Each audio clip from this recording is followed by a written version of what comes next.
ఎప్పుడైతే ఈ పెద్ద కాంపౌండ్కి సంబంధించినవి పెద్ద 2-3 మేజర్ సినిమాలు అనుకుందాం, ఇప్పుడు హీరోయి కావచ్చు, ఇలాంటివి మీకు ఎదురైనప్పుడు అవకాశాలు ఆటోమేటిక్గా తగ్గుతాయి.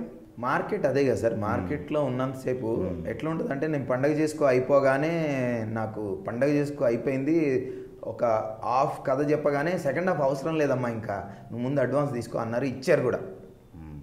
పండగ చేసుకో అయిపోగానే సెకండ్ హాఫ్ నువ్వు చెప్పనవసరం లేదు, ఒక కథ చెప్పా, సెకండ్ హాఫ్ చేయాలి సార్ అంటే, లేదు మళ్ళీ నువ్వు ఎవరికైనా ఇచ్చేస్తావు, నువ్వు అడ్వాన్స్ పెట్టుకొని బలవంతంగా నాతో అగ్రిమెంట్ వేసి అడ్వాన్స్ ఇచ్చారు.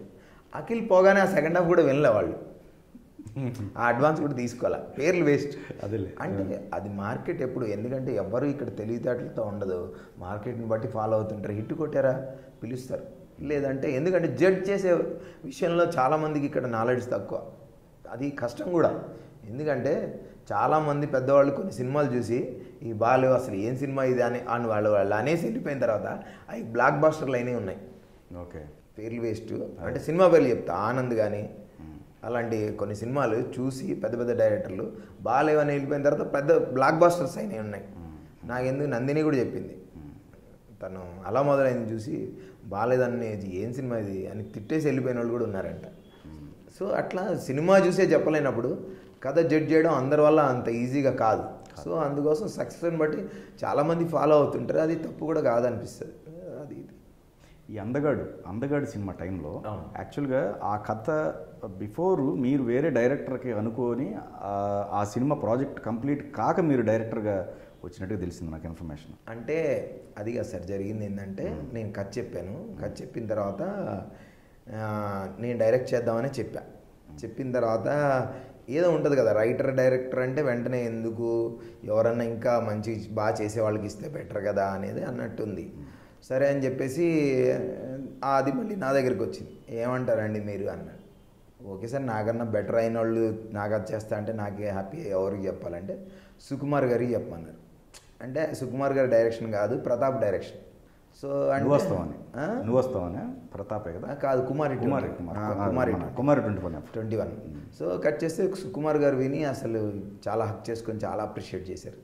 కథ చాలా బాగుంది శ్రీనివాస్, భలే చేసావు అది ఇది అని అంటారు. Thank you sir, thank you so much అది ఇది మనం చేస్తున్నాం ఇది అన్నాడు. ప్రతాప్కి చెప్పాను, ప్రతాప్ కూడా బాగా నచ్చింది, ప్రతాప్ కూడా చేయాలి. అయితే ఏంటంటే ఏటీవీ వాళ్ళు సుకుమార్ వాళ్ళు కలిసి చేయాలి. ఆ కలిసి చేయాలన్న దగ్గర ఉంటాయి కదా వాళ్ళ ఇది కమర్షియల్గా, అవి ఏవో సెట్ కాక మళ్ళీ ఆపారు.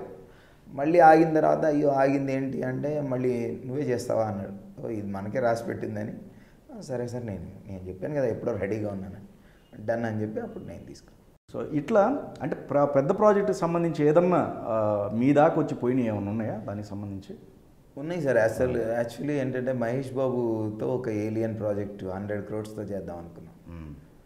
అఖిల్ హిట్ అయితే నేను ఏలియన్ బేస్డ్గా ఒక కట్ చేశా, అది 100 crores పైన అవుద్ది, ఇప్పుడైతే 200 crores అవుద్ది. సో అలాంటి బిగ్ ప్రాజెక్ట్ ఒకటి లైన్ అనుకున్నా. అప్పుడు అది కోడి రామకృష్ణ గారికి చెప్పా, సరే ఎలా ఉంది ఈ లైన్ అంటే, అరే సూపర్గా ఉంది, చాలా బాగుంది అన్నారు. సో తర్వాత ఇది హిట్ అయితే మనకు ధైర్యం వస్తుంది, ఏదైనా ప్రయోగాలు ఇలా చేయడానికి ఉంటుంది అని చెప్పేసి అది రెడీ చేశాను. మహేష్ బాబుతో అనుకున్నారు అది, కానీ మహేష్ బాబు చెప్పలేదు అది.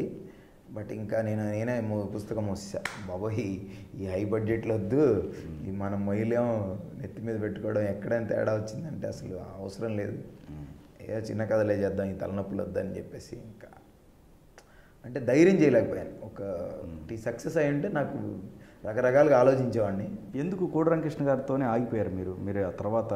అంటే ఓకే బడ్జెట్ అప్పుడు లేదు, కోడి రామకృష్ణ గారికి నేను ఊరికే సరదాగా చెప్పాను, ఓకే సార్ ఇలాంటి లైన్ ఎలా ఉంటుంది అంటే, అదిరిపోయిందే గురుగారు చంపేద్దాం దీన్ని అది ఇది అని ఆయన అన్నాడు. అంటే ఆయన అరుంధతి చేశాడు కదా, అవును, అందుకోసం అంత బిగ్ ఇది చేశాడు కాబట్టి ఆయనకి నచ్చుద్దా లేదా అని చెప్పాను, ఊరికే ఆయనతో సరదాగా కూర్చున్నప్పుడు చెప్పాను. చెప్తే చాలా సూపర్గా ఉంది అది ఇది అన్నారు.